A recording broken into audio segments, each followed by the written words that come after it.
Get Pucked. Welcome, everyone, to the Get Pucked podcast, episode 12, I believe. Matt, Dave, and Vito here with you. And as always, we're going to dive right into it. Gentlemen, a lot of interesting things this morning on this Thursday morning. A couple things I'm going to throw at you. I just want to get your takes on it. So first and foremost, probably the most important thing that we read this morning was Norlinder is going back to Sweden.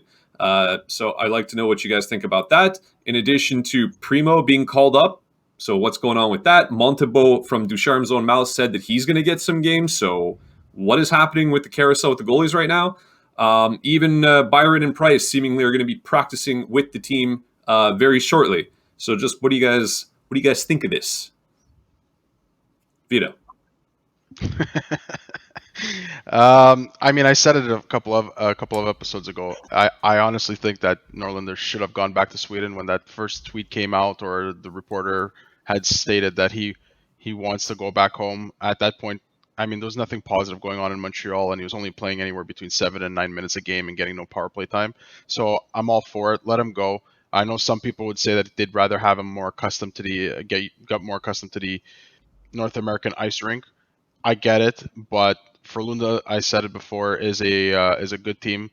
They're a winning team at the moment, and you know that he's going to go there. He's going to get top 4 minutes, and he's going to get top power play minutes. So send him there. It's fine. As for the goalie carousel, it was a bit weird. The first thing that came to mind, my gut instinct at first was like, oh crap, is something going to happen? Then I had to kind of calm down a little bit and think about it. Okay. With Carey Price practicing, and apparently he's in phase 3 of his rehab. Maybe he's a lot closer than we think. At the same time, Jake Allen's been playing a lot of games, maybe giving him a break and keeping him away from everything for now. But why Primo then? Why not go back to Montebo? Primo's been playing well. He's been doing well, so they're probably rewarding him in that way. And maybe, who knows, maybe Jeff Gordon wants to see what he's got with Primo. Maybe he wants to see if Primo's a little more ready than I was going to say, is it really a reward to bring him up to play for this Canadiens team right now? He's doing so well in Laval. Let's shatter him. Yeah, but hold on a second. It's always a reward, right? When an AHL player comes to the NHL and could earn NHL money, it's a reward. All right, money. You can look at it that way. So I would see it that way.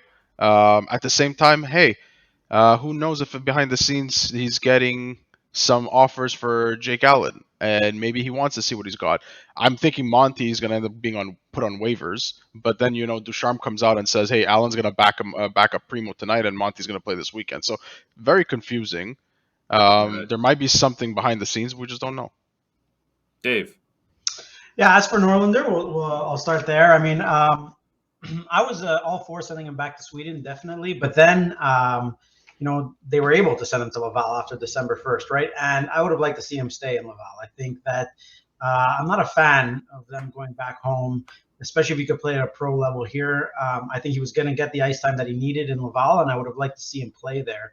And keep him close to home and see, because as much as Frölunda is a good team, fine, but how good is the opposition? How good is and the bigger ice surface? It all plays into an effect. I really, really think that I would have liked to see him here, and that's it. I would have liked to see him rack up the minutes in Laval and keep him there for the whole entire year. It would have helped Laval. It would have helped the Rocket. It would have kept them intriguing in terms of a farm club, and also it would have helped his development, I think, a little bit more than sending him back to Frölunda, where he's used to it there. I don't know. I just would have liked to see him stay.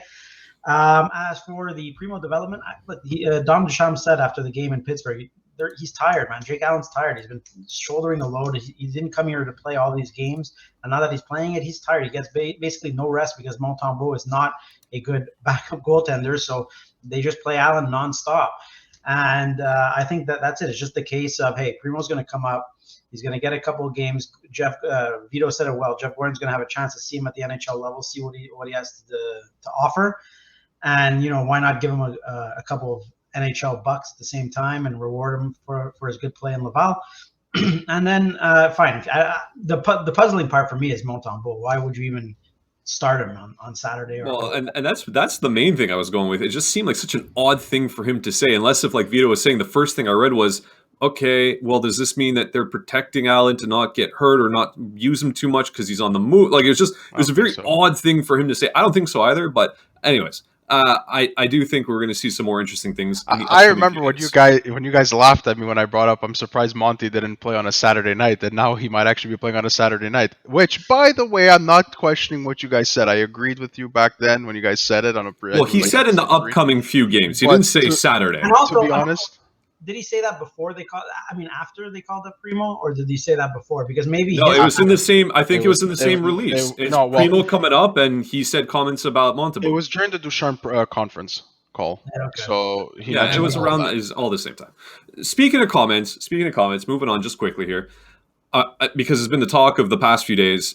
Jeff Petry made some pretty, I don't know, incendiary remarks after the game, the Pittsburgh game, I believe, which most people took out of context. They just took the one little piece that he said, but overall, that was pretty jarring what he said. He said, even sitting out and looking from up top, it didn't look like the team has a structure. And then continued to say that, but the guys should know what they're doing, and they also don't seem to know what they're doing out there. The whole thing is really, an awful situation. But the comments that he said coming right after the game, like that, really stirred some controversy, on social media, to the point where I think even Chantal Machabée, I saw a tweet of hers, she listened to everything he said, and I believe she tweeted out something to the effect of, this sounds like a guy who wants to leave Montreal. It sounds like he wants out, maybe. What do you guys think of this? Does his comments put a bigger spotlight on himself, on the team, on Ducharme? Is this just the words of a frustrated player that just is doesn't know what else to say anymore? It's been 30 plus games. It's the same thing every time you're asked the same thing. Is there more to it than that, or is this just like a guy who's pissed? All of the above. I think it's all of the above. I think that, yeah, he's pissed. How could you not be pissed? If you're a professional athlete, you're playing, you care about your team, and you've won 6 games in 30 out of 30, of course you're going to be pissed. Of course you're going to be angry. I think that his words were taken out of context 100%. I think it was just a frustrated player who's been asked the same thing over and over. You shove a microphone in these guys' faces over, they're eventually going to say something to that effect. And I think it's not to be like scrutinized too much in the sense, and he probably does want out of here. Who the hell wants to stay here for the next 2-3 years where it's going to be tough going? He probably does want to work his way out. I don't think that was why he said those words. I think he said those words just out of frustration. Habs fans are frustrated. Imagine the players, how frustrated they are. And he's probably frustrated with himself too, because he sucks. He's been sucking all year. Who knows if it's for injury or whatnot, but he sucks. Yeah. So he's probably frustrated himself, frustrated his teammates, frustrated at the whole thing. And I don't think it was a shot at Duchamp at all, whatsoever. Dom Duchamp did address it the next day, said that they addressed it internally. So maybe Dom Duchamp thought it was. But it merited them to talk internally. Well, because that's because he brought up the whole structure, right? And this is something we've brought up on a couple of episodes now, including even the last one with Julian, where we're like, what is the structure? What is the system? So maybe he's calling it out.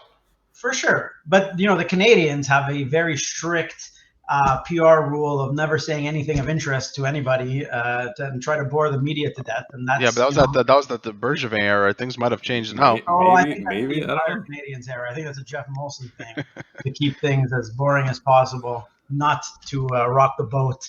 But it's just I don't know. That's it. To me, it was just a frustrated player. And it just so happened to shine the spotlight exactly where it needed to be and start a good conversation. And hopefully, it doesn't. We can move on from this, and that's it. But it did raise a good question on what the hell the system is. Vito, what's the system?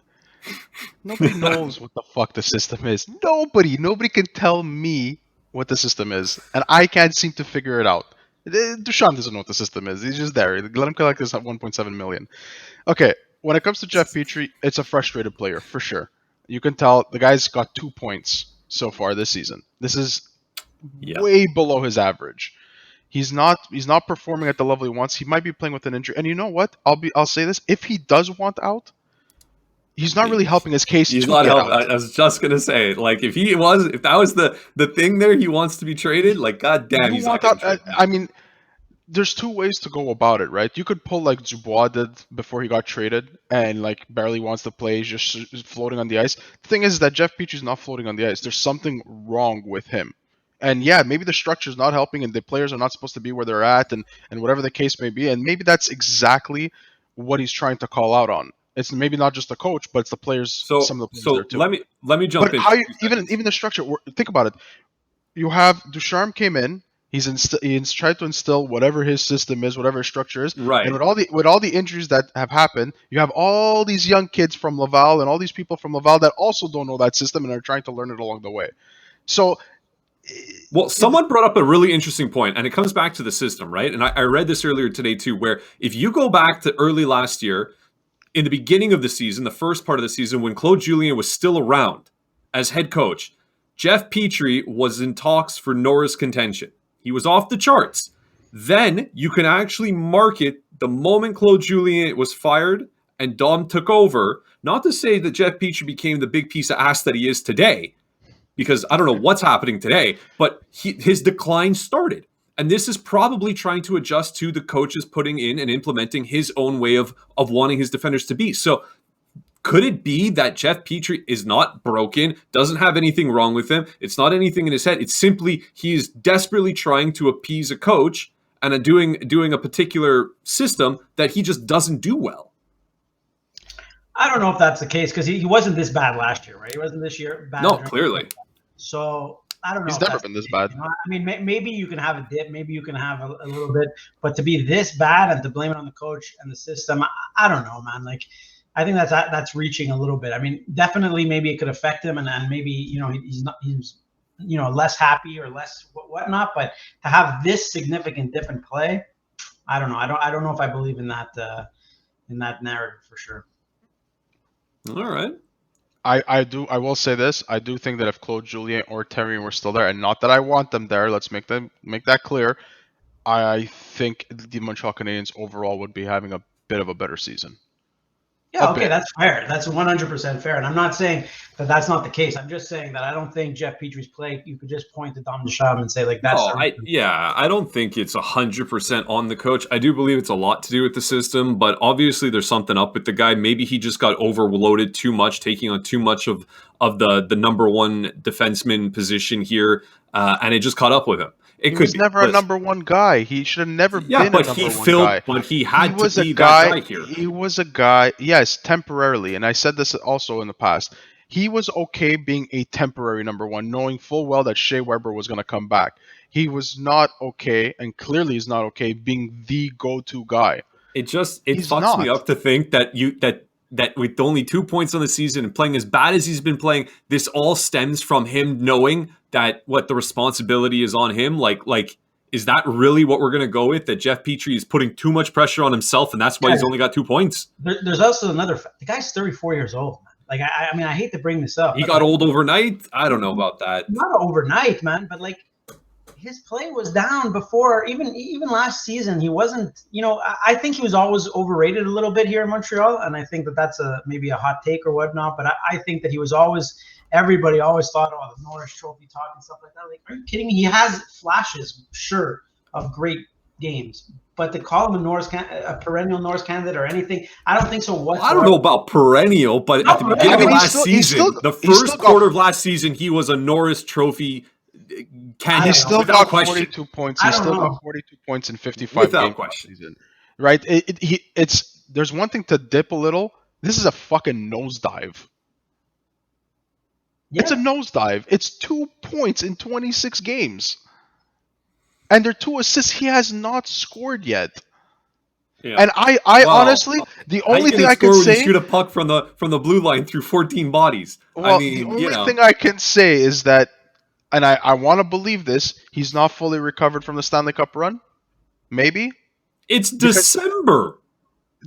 So they've been playing a lot of hockey. How long does it take to recover? That's where the 34-year-old comes into play, man. He's old. He's older. He takes time. I don't believe that theory either. I don't know about that. I strongly believe. I just think that his play is you're going to be seeing it. Maybe not a crash like that. Dave. Not the new Jeff Petry, but it's I just think he was always overrated. I think in Montreal. He crashed harder than Shea Weber, and he's not even playing.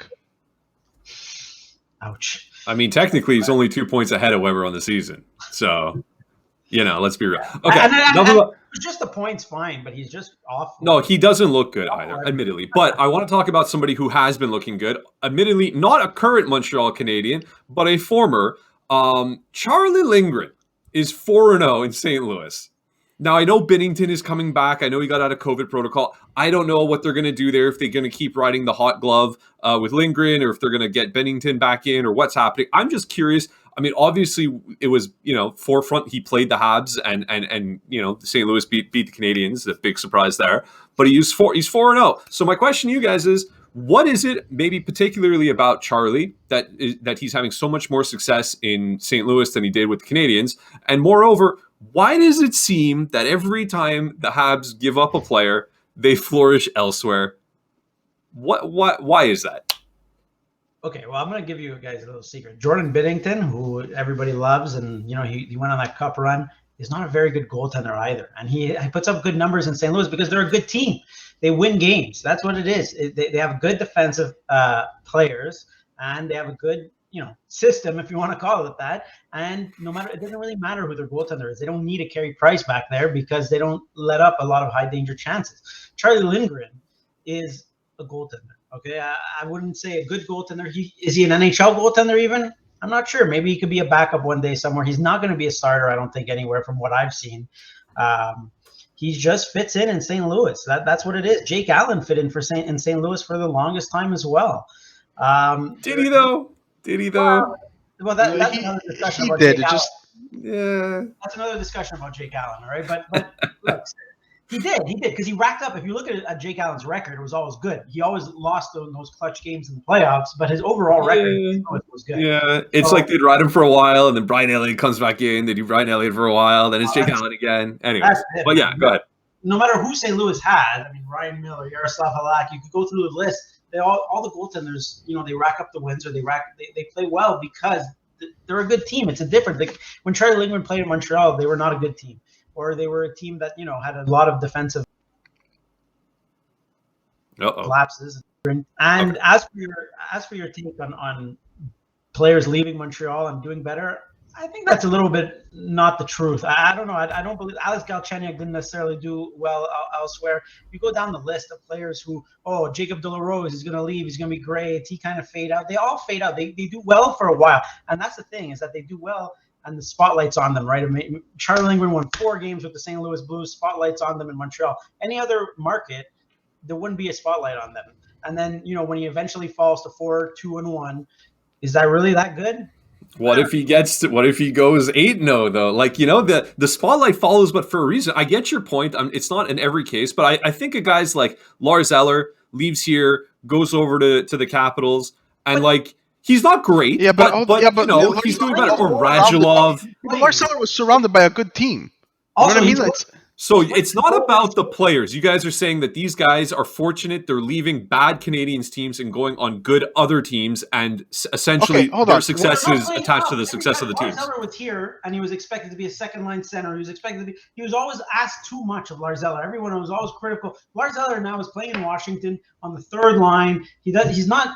They have Backstrom, they have Ovechkin, they have Kuznetsov, they have a million other players to do the roles. He's not a goal scorer here because he was traded for Halak. He was a first-round pick. Everyone expects him to. Is it safe to say then that the Canadiens might have a problem with miscasting their players? Yes, that's not safe to say. That is a certainty. So how do you guys see the Habs going about addressing that if it's so glaringly obvious? What do you want to see them do to fix that? Well, it would be to really evaluate their and that's why I said a couple of episodes ago, I said that they have a problem with pro scouting. And a lot of, you guys kind of raise your, the pro scouting is good. They can find Paul Byron and stuff on a bargain. But I think they do. I think they really have a problem with pro scouting because they get these players and they're ready to put them up in the second line, first line. They all play ahead. Look at Christian Dvorak playing ahead. Everyone plays ahead of where they should be in the lineup because they're so overvalued for some reason by this department. They need to look at what they have and realize that, players fit in certain roles. And you have to fit them into that role. You can't just get Jeff Petry and expect him to replace Shea Weber. You can't. You can't get Christian Dvorak and expect him to jump up as a first-line center. Even Ryan Suzuki is not a first-line center, at least not yet, if you want to. Nick Suzuki. Did I say Ryan Suzuki? You said Ryan Suzuki. Wow, yeah. sorry. Nick Suzuki. Not that you're wrong, but we assume you mean Nick. First line center. Yeah. But you know what I mean? It's just they have to evaluate their in-house talent and their out-of-house talent. When they go get these players, they need to evaluate them better and slot them properly into the lineup. This team needs to take a serious step back so that they can move 2 steps forward. That's what they need to do. It's enough. They keep getting these players that they think are okay. We're gonna grab this player, and you know what? Maybe we're gonna hit strike lightning in a bottle, and he's gonna become a second line center. Maybe this person's gonna be the number 1 goalie. Maybe this person could be the number 1 defenseman that we're looking for. No, you're acquiring players that literally are not suited for the role that you're desperately in need of. That's the problem. But don't you think they do that because ultimately this fan base refuses to let their team be bad? Well, I would have agreed with you a couple of years ago. I think now we're at the point where teams would be okay fans would be okay with a rebuild or with taking the step back, as I'm suggesting, so that as long as it's communicated to them. But they're portraying this message, or they're giving out this impression as though we're going to go for the Stanley Cup, we're going to make the playoffs. And for the longest time, Bergevin had said, and Jeff Molson, we're going to get in the playoffs and then we'll see what happens. And sometimes that worked, sometimes it didn't. But it had to stop. Because now we got to the point where even when we made the playoffs, it was, people are starting to say they only made the playoffs because of COVID. And so be it. The rules were applied to everybody, and it is what it is. But it's enough. Yep. You have to take one step back so that you can build enough of a team, have a cupboard that's full enough, and have the type of depth that a Tampa Bay would have, so that you can not only be good for 1 or 2 runs, but be good for about 10 years. Well, that's it. Even 7 years, if you have to say. I think Vito hit on that. I think it's a product more of Marc Bergevin and not being the best general manager, not being able to put a team together. He didn't want to overpay for that center. It's not PlayStation. It's whatever. They don't grow on trees. No one can. You see, and then you look at the list of centers that were traded, first line centers that were traded throughout his 10-year tenure here, and you realize, yeah, they are available. He just didn't want to overpay him, and that's why it bothers me when people say Marc Bergevin was a great risk taker and this and that. He wasn't. He always settled for the safe bet. Well, Dave, to be fair to him, some of the centers that were available in the past, even if he wanted to pay, he didn't have the assets to throw. I think he did have assets, man. He did have a lot of assets. You want to look back at Ryan O'Reilly? In the end, it was Ryan O'Reilly who didn't want to go to Montreal too, from what was rumored out there. That's right? Another issue in itself. But we're picking out one player here, one player there. I'm saying during his entire tenure, he'll settle on a safe bet that he likes, and then he'll force him into the lineup, and they play ahead of where they're supposed to be playing because he doesn't want to trade that first round draft pick. He doesn't want to trade that top prospect to get to the next level of player, next tier of player that he needs to get. And that's truly what I believe. As for Charlie Lindgren, I didn't get to say anything on that one, but I will say this. He's hitting the prime of his career. That's when he's 27 years old. So he is hitting that peak. But remember, there will always be Andrew Hammonds of the world coming in and having a great moment, a great season, and then just totally disappearing the following year. I feel like you had that in your back pocket for a while, and you're like, finally, I get to use the Hamburglar. Finally. Okay. So, but you guys are starting to touch on it, and essentially it's a lead into my next question, which is more so about, like, as fans, right? Like, not even yourselves, but like as the general fan population out there of the Montreal Canadiens, watching them lose every night over and over again is super disheartening, and you can very easily lose motivation to even watch these games. You might just check the news the next day and be like, oh, Habs lost 5-3 again, or 5-2, or 6-4, or what am I saying? That they don't score 4 goals, 6-1. So they could do that. So what would you, as fans, be looking for now from this team until the trade deadline? Like, do you want to see the kids given 20-plus minutes a game? Do you just want to see an exciting product? Do you just want to see entertainment and you don't care at all who plays where and what? Just show me good hockey. Like, what would make you happy and at least somewhat enjoy the Canadiens up until the trade deadline? Because after the trade deadline, I assume everything's going to go and get blown up. I want the reality to settle in for some people. I want them to play the kids that some people overvalue and say, hey, these are like, he's going to be the next first line winger or the next second line winger. They're great. And watch them actually play, rather than seeing a couple of YouTube clips, and really judge at that point whether this player is the type of person that they think they are. So that's one. And two, at this point when I'm getting Hold on a second. Maybe it was me. I don't even. What did you just say? Okay, we have the tendency of overvaluing players here in Montreal. Fine. Yeah. Right? Okay. So Yeah. I want fans. I would love for them to see all the kids that we have that they, overvalue or think that, hey, we can get a second round pick for this player or a third round pick, and actually see them for who they are rather than actually going Okay, based on so the fact. you're answering my question in a backwards way. You're talking Yeah. like, what do you want no, I'm saying as fans, what do the fans want to see? So you think that they should see like the kids play at the top level to see what you truly have? Is that what you're trying to tell me? That and at the Okay. pretty much that, and at the same Okay. time, certain veterans we know what they're going to give and we know what they do. The Toffoli's, we know what Toffoli can do when he's on his game. We know, so I'm not excited to see that. I'm at the point where I'm trying to build up that excitement for trade deadline, for the draft, and I'm getting prepared for that next phase already. And I'm not going to say I don't want them to win, but I would like them to at least be a bit competitive, see some kind of spark every now and then. Yeah, well, I agree with that. I think that, like they're still selling tickets to these games, right? They're not giving away these tickets, right? And people are paying $100, $200 for tickets and coming to see them play absolutely terribly. And that's not right. You're not putting a good product on the ice. So in my mind, first off would be to be exciting. I think that happens when once Carey Price returns.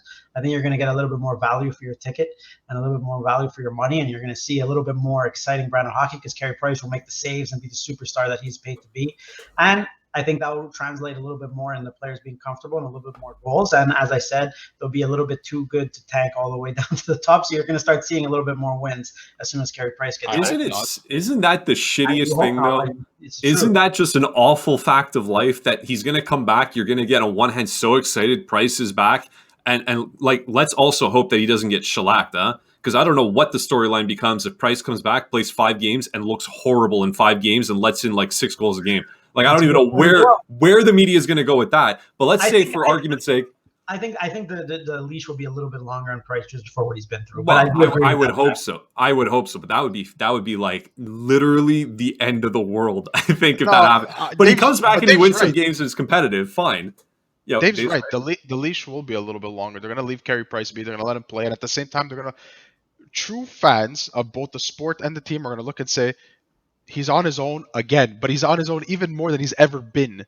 There's nobody in front of him defensively. But okay, and that kind of you bring up something in my head that I kind of also wanted to talk about. We're talking about a trade deadline coming up, and we're talking about trying to unload as many assets as possible. It's unfortunate that Toffoli and Anderson and not that Anderson potentially might be gone, but whatever. But all these guys are hurt, so like you can't even really showcase them. And what they were showing you before, wasn't all that great. So as much as it's a rebuild, let's say that's what's coming. Do you think the GMs are going to look at what they used to do, at what they did last year, at like what they should be doing, or are they going to really look at Jeff Gordon and say your team is ass? They're all playing like shit. You want a first and a whatever pick for so and so. Look at him. Look what I'm going to get with this guy. I'm not giving you that. Is he still going to pull the trigger and just try to unload it so that you can get contracts off, or do you think he'll hold back these players because he's not going to get the true return that they're worth on a normal season? I think that he's going to try as much as he can. Look, I think that the NHL doesn't really work on the whatever you like. I don't think that people will look at Tyler Toffoli and pay for what he's worth today. I think they'll know what Tyler Toffoli brings to a roster. I think general managers are smart enough to understand that. Now, will they try to gamble and negotiate a little bit more with Jeff Gordon? Absolutely. I think that's going to be the case. But I don't think that the ask is going to come down like ridiculous amount, right? I think that you're going to get what you're going to get for these players. And if I were Jeff Gordon, I would pull the trigger. I think that Marc Bergevin was probably the type to be like, oh no, I need a 3rd round pick, not a 4th round pick. Forget this deal. I really truly believe that Jeff Gordon, it's in his best interest to first unload these contracts and second get value in return. So I think that if you're just waiting for Tyler Toffoli to turn it around, or if you're just waiting for these guys to turn it around for next year, you might be waiting for a long time. Look at the injuries; anything could happen. Yep. I think you got to move. I think you got to move, and you got to do it. And maybe you wait to the off season and the draft and whatnot, and that's fine. But I think by the end of the summer of next summer, you need to have a frame in place, and you need to see a lot of movement. I think. At the end of the day, there's going to be the administration of any team is going to be sitting down together, come close to trade deadline, and they're going to be like, what is, let's say Tyler Toffoli's example, what is Tyler Toffoli? And they're going to say he's a 20-goal scorer, he's a good guy in the room, he's a teammate, and so on, and all these other qualities. And they're going to just look and say, okay, there are far worse players that have fetched a first-round pick, and we're going to probably have to trade a first-round pick for him, whether it's a late one or whatever, or have some kind of package that works to acquire that person if we feel he's the player that's going to help us out in the Stanley Cup run. And that's what's going to happen. And Dave's right. It's not necessarily what have you done for me lately. They're going to look at the whole body of work and maybe the last couple of years and be like, okay, he's still young enough to be able to contribute. It's not somebody who's fallen off a cliff. I mean, look, what did we trade last year just to get somebody like Eric Stahl? And he was like at the end of his career pretty much. It's you're going to see if Jeff Gordon truly decides at this point that they're going to go on a rebuild, and trade deadline is where they're going to unload certain contracts and certain players that maybe some fans don't want to see them leave, and some fans are going to come to terms with it. You're going to see a couple of first round picks or B plus level prospects or whatever the case coming our way. So when people online say something to the effect of like, oh, he's tanking his value. Oh, it's been 30 games. He's been playing like shit. He's a minus 9,000. Like all this stuff. So that really won't make a big difference. No, I don't say they're tanking the value, but they're hurting it a little bit. Like a guy who's going to come in and negotiate and say, for example, Jeff Petry, they're going to look at a couple of things. Yeah, we know Jeff Petry, what he's capable of if he's nicely insulated on team. But at the same time, they're going to look and say, he has over $6 million. He's 34 years old. He's only got 2 points. If I do take on a Jeff Petry, am I going to be stuck with him for the next 4 years? Well, that's it. I think it does. There's a certain way to play it, like, right? So Jeff Petry definitely tanked his value. I think that no one's going to come in here and bid high on Jeff Petry because he has so much money and so much term left. I don't think that that's going to be a smart move by a general manager. If Ben Sherratt, for example, would have started the year a la Jeff Petry, I don't think we'd be talking about getting a first-round pick for Ben Sherratt. So there is such a thing as tanking your value. There is. It exists. But for guys like Tyler Toffoli and who are just having, you could just see they're not tanking, but they're just not playing up to their potential. They're not putting up the points that they're supposed to. I don't think that that's going to affect really. I think it's if someone really, really changes the perspective, and especially if they're a player in their mid-30s or stuff like that, I think that would give pause to the general managers. And like somebody like Tyler Toffoli, when you look at his cap and all that, another general manager is going to look and say, hey, even if we're stuck with this for another 2 years, it's digestible to take on. So how many of these trades are going to have to require the Habs to retain salary? The majority? No, I wouldn't say the majority. No. I think you're looking at Price, a Gallagher trade that would probably retain salary. Those are the three. Who would you say was the last one? If they're gonna, these are the players that I say either get moved with retained salary or it's gonna be a problem for problem type of trade. It's the two out of the three players that Dave just mentioned, and Jeff Petry, and at this point you're gonna probably have to throw in Armia in there. But Armia again at $3.5 million. Some teams might be like, it's okay, it's $3.5 million. Maybe Montreal, to make it easier, will say, we'll hold back, retain $500,000. But I doubt that. What the hell would Yoel Armia bring to you? I would not touch Yoel Armia. I mean, a couple episodes ago, we were talking about how he would be like a guy that you can go after. He's a worker. I mean, granted, again, his play lately has been lowering his value, because you asked me a couple weeks ago, I'd say Yoel Armia could get you something maybe pretty decent as a fourth liner going on a team that he could that's be the problem. Away. I still think he's being miscast. I think he should be on the third line and not the fourth line.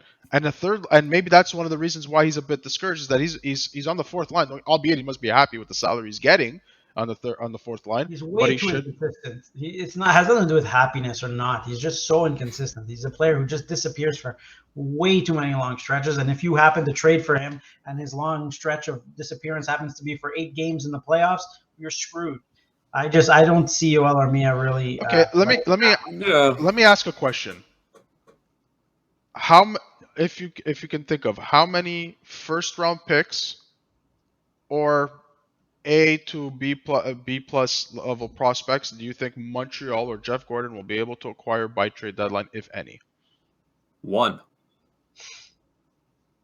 It's a good point. I think so as well. I think in season, I think you're going to get a move for Ben Sherratt. That's it. Much else. Maybe Tyler Toffoli, but even then, it might be in the offseason. Yeah. I think the majority of what's going to happen to this team, the big changes, are going to happen in the offseason. As much as it sucks because it gives me something to look forward to for trade deadline if all kinds of pieces go, but then who the hell are they going to ice? They can't just take draft picks back and have nobody to go on the ice. Bold prediction coming here. Oh, Bold boy. prediction. Oh my! Okay. Montreal's going to come out. 7 first rounds. Let's go. No. 2 more first rounds on top of what the one they already have for a total of 3. So who's gonna go? Who? So besides Sherrod, who are you getting a first for? I'm suspecting that Toffoli's going to. And I love that, like, we're assuming Ben Sherrod gets a first round pick. There's no way Ben Sherrod does not get you a first round pick. Then you do not trade his ass. Okay, I think that's David Mother F Savard got first round picks last year. Mm-hmm. Last year, not even a long time ago in his prime, whatever. David Savard's prime. Learn from year to year, man. I think they learn, and that's why you see dips in the trade deadlines, and you see trade deadlines when nothing happens. It's because of things like that. People see another team overpay for David Savard and say, do I want to overpay for Ben Sherrod? And maybe they reduce the assets. Not that David Savard had any real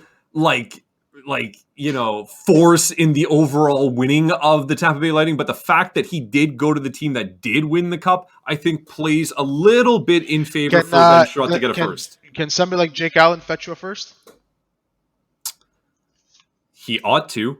From an Edmonton or if you're going for him and it's not Price, he ought to. Yeah. Guys, when's the last time? I asked the question. I'm not saying you should. No, when's the last time a backup goaltender was traded at the trade deadline for a first round pick? Name me one instance ever. Name me an instance where a starting goaltender was traded at the trade deadline for a first round pick. Well, we're in uncharted territory. When was the last time a team was literally going to dismantle itself before the trade deadline? Tons of times it's happened. Full on dismantling. They want to sell everything. Of course, man. You're not going to trade Jake Allen. Could Jaro Halak have been the last goalie? Yaroslav Halak was traded for Ryan Miller. Straight up, it was Yaroslav. No, Ryan Miller I'm talking about when Montreal traded him. Montreal traded him in the offseason. It was the offseason, right? Yeah. Okay. At the trade deadline, Roberto Luongo has been moved, okay? But Roberto Luongo was moved for like Jacob Markstrom and Sean. Yeah, it was swapping goalies. I agree. I don't see Jake Allen moving, but if he does move, he cannot not fetch you something like that. Then you keep him. The first round pick to go was Ben, and the last big starting goaltender to go, or not even, he wasn't even a starting goaltender at the time, was Ben Bishop, and he went for Corey Conacher and a 4th round pick. Like that, it's not gonna happen. Jake Allen for a first round pick, unless a team is extremely desperate, unless a team lost its starting goaltender and they're screwed for the year. I just don't see it, man. And there's other options other than Jake Allen. You could go get a Jonathan Quick. You could go get other goaltenders around the league. Okay, so then what happens if Price does come back? Price is prepared to move, and you do all the bullshit you need to do to retain salary. You're telling me Carey Price is not going to net you a first? Oh, yeah, of course. I didn't say that. Yeah, you said no goalie has ever been traded for a first. You're okay. Hold on a second. You weren't listening. Canadiens, he said no backup goaltender. I think he said no goaltender, period. I said no goaltender, okay? But that doesn't mean there's not present. Obviously, if you're going to trade Carey Price, you're going to have first round pick. I was just making sure. I was curious to know if this is a goaltender rule. Dave, don't say you guys. I asked a question. That's all I did. Jake Allen for a first, it's a great in theory, and maybe there's crazier things season? happen. Can it be off season? Okay, again. Trade a first round pick for Jake Allen? Would you, if you were the Habs, would you trade a first round pick for Jake Allen? Well, the answer is no. The question is, do I have Carey Price or not? Yeah, is my goalie Montembeault? Exactly. Fine, Carey Price is gone. If my goalie's Montembeault and Primo, I might have to do that if I'm going to start the cup run. Pick for am I going on a cup run, or is this the off season? Like, did I lose all my goalies like you said? Jake Allen in a cup run? If no one else is available and I have no goalies.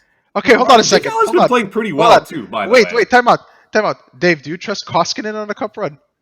What? No, Koskinen's a terrible goaltender. Well, exactly. So a team like Edmonton is in desperate need of a goalie. They're not going to trade a first round pick for I'm not saying they will. I simply asked a question.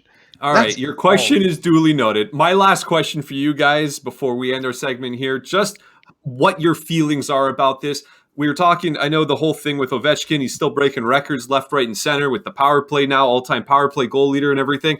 Do you guys prefer a record be put in place and survive for like decades, and like you can always talk about it. Like no one's ever going to catch Wayne Gretzky's point total. Like it'll never be done in the million years. Do you like that, or do you prefer when you can watch someone go and bust a record? So I prefer long records, and I'll tell you why. Because if the record's broken every year, who the hell cares? It's not really a good record. If the record gets broken every single year, I don't give a shit about it. That is the correct answer. It's special. The reason Ovechkin's record chase for this record is special is because no one thought it would ever get touched. The same thing with Joe DiMaggio's hit streak. The same thing with Doug Jarvis's, even, who looks like it's going to happen with Phil Kessel, his Iron Man. The Iron Man, yeah. It's records like that you're like, oh, it'll never happen. And once people start to sniff it, it becomes exciting. And obviously, once they pass it, that'll be the exciting part. But I like records that stay forever and ever and ever. I like dynasties in sports, and I like records, long-standing records. Or else, what's the point? You know, in the NHL, like people always ask if you like dynasties or not. If every 32 years, 32 NHL teams win the Stanley Cup, is that really special? That you're just waiting for your time to win the Stanley Cup. But if the Edmonton Oilers win 8 Stanley Cups and you finally dethrone them, that's worth more to me. That's why I think that long-standing records and long-standing stuff is really important in sports. I can't even add to this because he's right. You know, every player looks at something on a personal level. Oh, right. The ultimate goal in the NHL is to win the Stanley Cup. But if you're that talented and you're that kind of a caliber of player, they're looking at saying, okay, what record could I possibly be? It's a milestone for certain people. It's an achievement. It's something that puts them in the history books, not forever for certain players, right? So, I mean, Dave said it well. I can't add to it. I can't add more to that. And then you have leagues like the NFL, where it's like the most touchdowns thrown on a Tuesday morning at 8:35.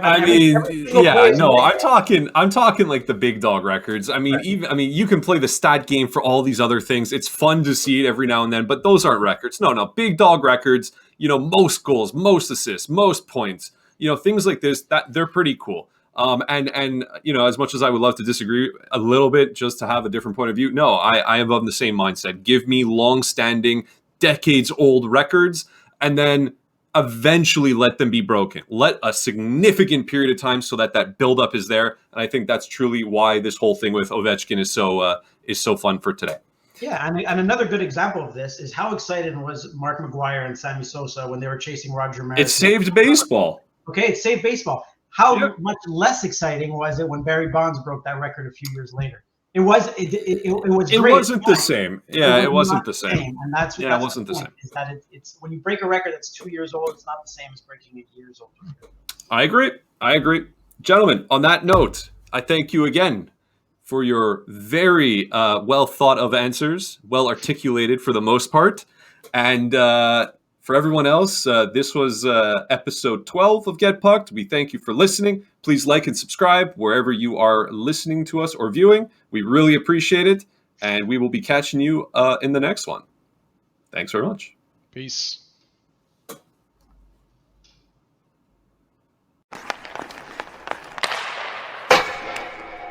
Get Pucked.